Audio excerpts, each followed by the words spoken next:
황주 전남권 소식입니다.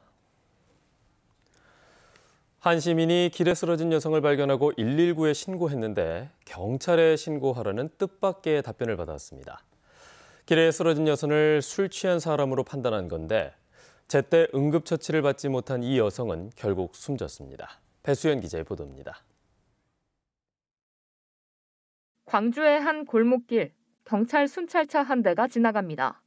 약 8분 뒤 119 구급차가 같은 곳을 지나갑니다. 경찰이 119를 부른 겁니다. 50대 여성이 길가에 쓰러져 있다는 신고가 접수된 건 지난 6일 오전. 차를 타고 가던 목격자는 일어나지 못하는 여성을 보고 위급 상황으로 인지했습니다. 바둥바둥거렸어요. 살고 싶어가지고 그런 것도 보였어요, 제 눈에는. 곧장 119에 신고했지만 응급 환자가 아니면 경찰에 신고하라는 답변을 받았습니다.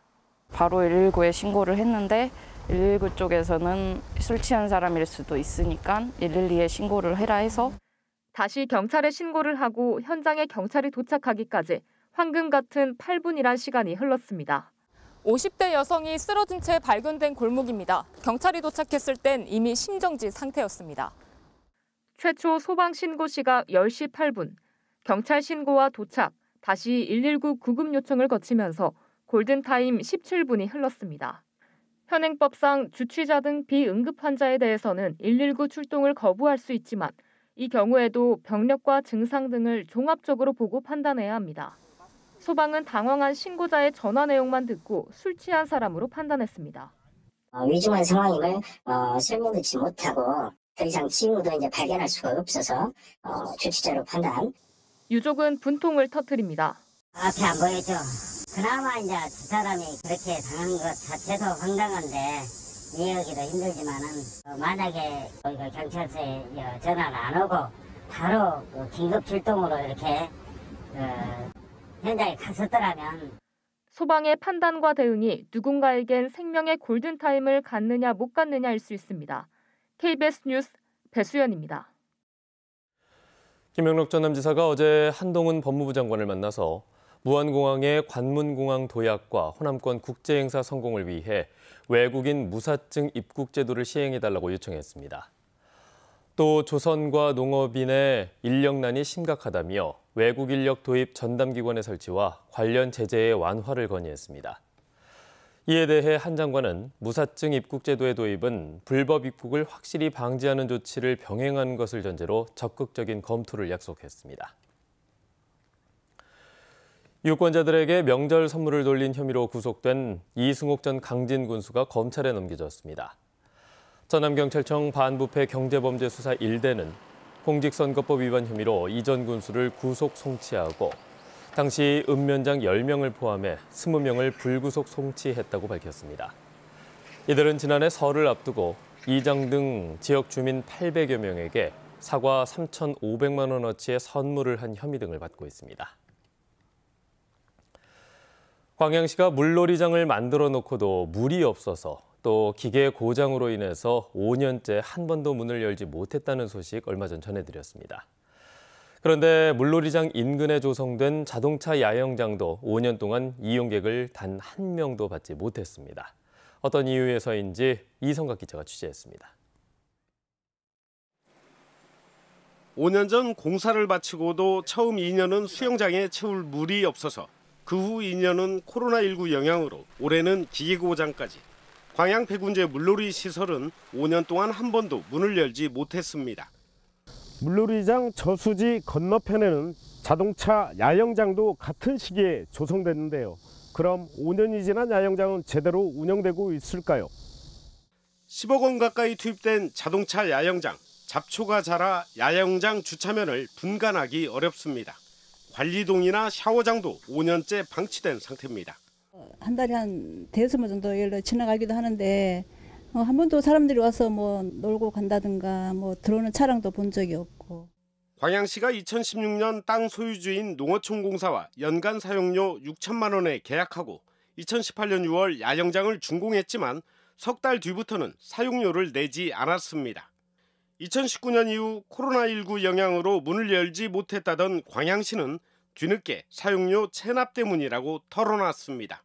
체납이 된 상태에서는 아무것도 제대로 할 수가 없어요. 야영장을 운영할 수도 없고 시설을 할 수도 없고 그래서 계속 건설과에다가 이거 해소하라라는 쪽으로 전화만.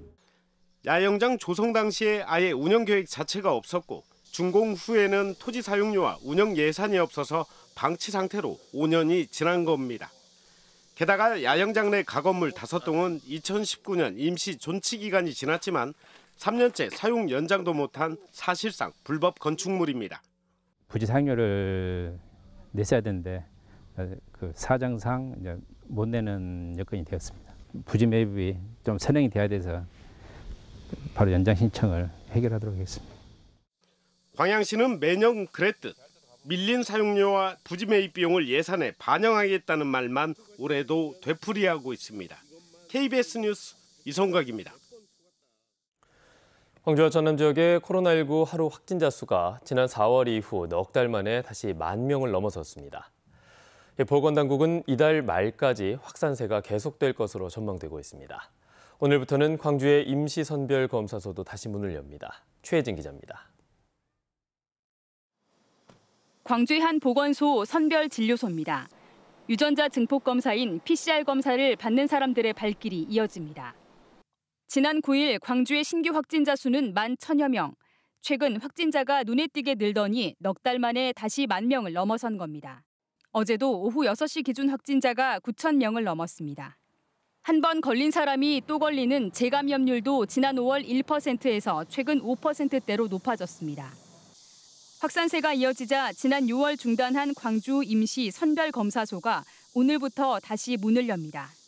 장소는 광주 김대중 컨벤션센터 인근의 5.18 민주화운동 교육관 주차장. 매일 오후 2시부터 9시까지 고령자나 밀접 접촉자, 신속 항원 검사 양성인 경우 등이 PCR 검사를 받을 수 있습니다. 1,500명에서 2,000명 정도 검사를 예상하고 보건소라든가 병원에서 진료를 하지 못하는 시간에 여기에서는 검사를 할 수 있다는 것이.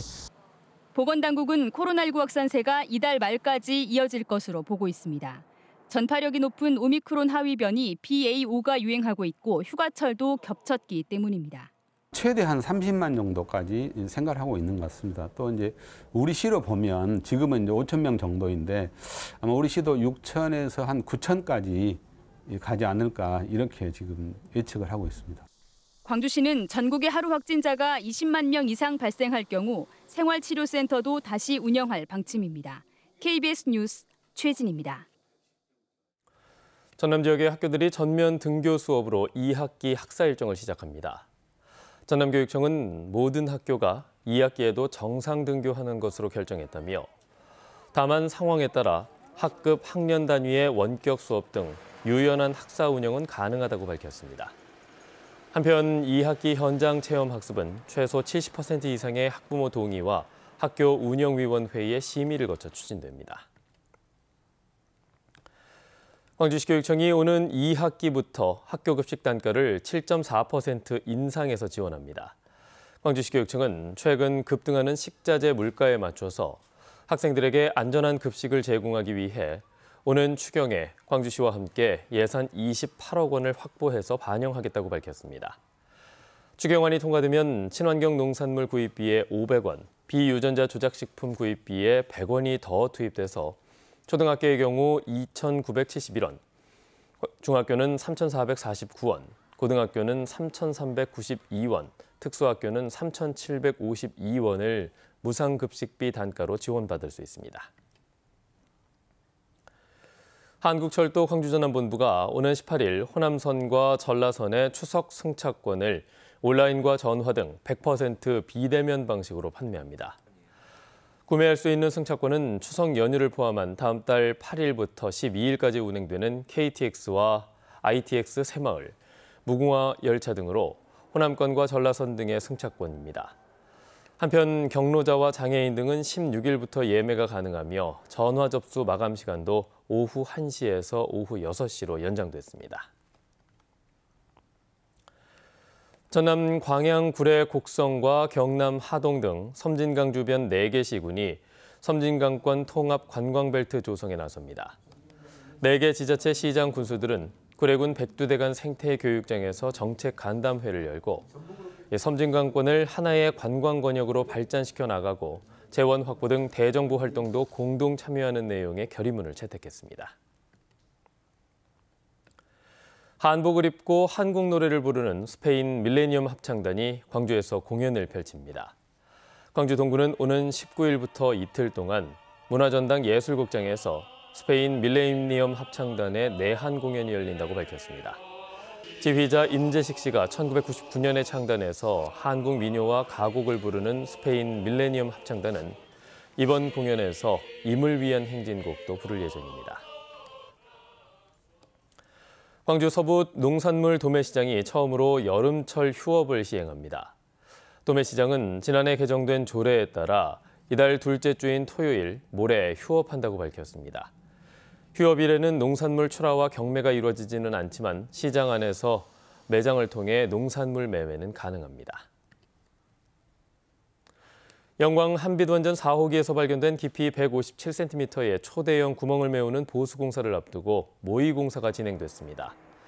한빛원자력본부는 어제 영광 한빛원전에서 한빛 4호기 공극보수시연회를 열고 공극의 크기와 같은 모형의 일반 시멘트보다 부착력이 높은 그라우트로 구멍을 메우는 모의공사를 진행했습니다.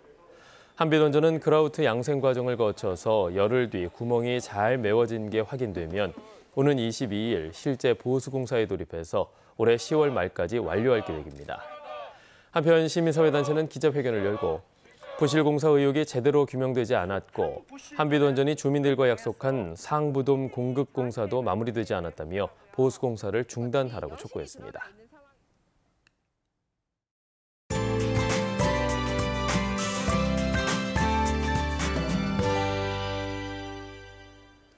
강한 비를 뿌리고 있는 비구름이 점차 남쪽으로 이동하면서 어젯밤부터 광주 전남 지역도 비가 시작됐습니다. 내일 오전까지 비가 오락가락 내릴 텐데요.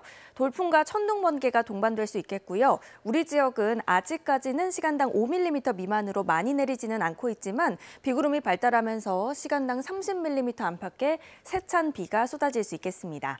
내일 오전까지 예상 강수량은 광주 전남 지역에 20에서 80mm고요. 전남 북부 지역에 많이 오는 곳은 120mm가 넘겠습니다. 비 피해 없도록 대비 잘하셔야겠습니다. 다음은 자세한 지역별 날씨입니다. 아침 기온 어제와 대부분 비슷하게 시작하고 있고요. 한낮 기온은 광주 28도, 담양 29도로 어제와 비슷하거나 1에서 3도가량 낮겠습니다. 남해안을 중심으로는 여전히 폭염주의보가 발효 중인데요. 광양의 한낮 기온 30도, 순천 31도까지 올라 후텁지근하겠습니다. 목포의 낮 최고 기온 29도, 강진 31도, 장흥 30도까지 오르겠고요. 신안을 비롯한 도서 지역은 30도가 예상됩니다. 바다의 물결은 전해상에서 비교적 잔잔하겠지만 안개가 짙게 끼는 곳들 있겠습니다. 모레 새벽에도 남해안을 중심으로 비가 오겠고요. 이후로도 대체로 흐리다가 화요일에 다시 비 예보 나와 있습니다. 날씨였습니다. 뉴스를 마칩니다. 여러분 고맙습니다.